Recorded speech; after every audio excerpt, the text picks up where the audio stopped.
अहोई अष्टमी व्रत की कथा। एक साहूकार था जिसके 7 बेटे और 7 बहुएं थीं। दिवाली से पहले कार्तिक अष्टमी को सातों बहुएं अपनी इकलौती नंद के साथ जंगल में जाकर खदान में मिट्टी खोद रही थीं। वहां स्याहू की मांद थी। मिट्टी खोदते समय नंद के हाथ से स्याहू का बच्चा मर गया। इससे स्याहू माता बहुत नाराज हो गई और बोली, मैं तेरी कोख बांधूंगी।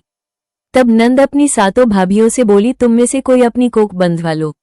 सभी भाभियों ने अपनी कोख बंधवाने से इनकार कर दिया, परंतु छोटी भाभी सोचने लगी कि अगर मैंने अपनी कोख नहीं बंधवाई तो सासू जी नाराज होंगी।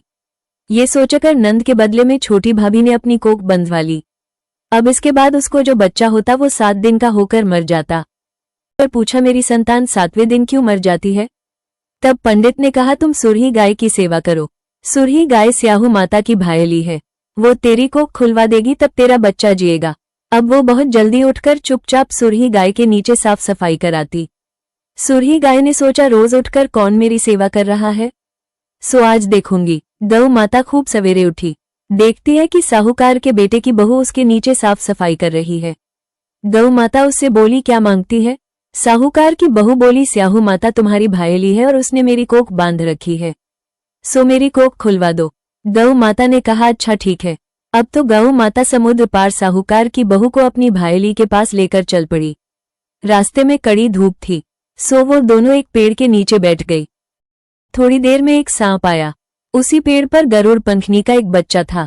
सांप उसको डसने लगा। तब साहूकार की बहू ने सांप मारकर ढाल के नीचे दबा दिया और बच्चे को बचा लिया। थोड़ी देर में गरुड़ पंखनी आई तो यहाँ खून देखकर साहूकार की बहू को चोंच मारने लगी। तब साहूकार की बहू बोली, मैंने तेरे बच्चे को नहीं मारा, बल्कि सांप तेरे बच्चे के करीब आया था, मैंने तो उससे तेरे बच्चे की रक्षा की है।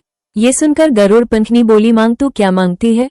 वो बोली, 7 समुद्र पार स्याहू माता रहती है, हमें तो उसके पास पहुंचा दे। तब गरुड़ पंखनी ने दोनों को अपनी पीठ पर बैठाकर स्याहू माता के पास पहुंचा दिया। स्याहू माता उनको देखकर बोली, आ बहन बहुत दिनों में आई है। फिर कहने लगी, बहन मेरे सिर में जुएं पड़ गई है। तब सुरही के कहने पर साहूकार की बहू ने उसकी सारी जुएं निकाल दी। इस पर स्याहू माता प्रसन्न होकर बोली, तूने मेरे सिर में बहुत सलाई घेरी है, इसलिए तेरे 7 बेटे और 7 बहू होंगी। वो बोली, मेरे तो एक भी बेटा नहीं, 7 बेटे कहाँ से होंगे? स्याहू माता बोली, वचन दिया है। तब साहूकार की बहू बोली, मेरी कोख तो तुम्हारे पास बंद पड़ी है। ये सुन स्याहू माता बोली, तूने मुझे ठग लिया, जा तेरे घर पर तुझे 7 बहुएं मिलेंगी। तू जाकर उजमन करियो, 7 अहोई बनाकर 7 कढ़ाई करियो। वो लौटकर घर आई तो वहां देखा कि 7 बेटे 7 बहू बैठे हैं। वो खुश होगी।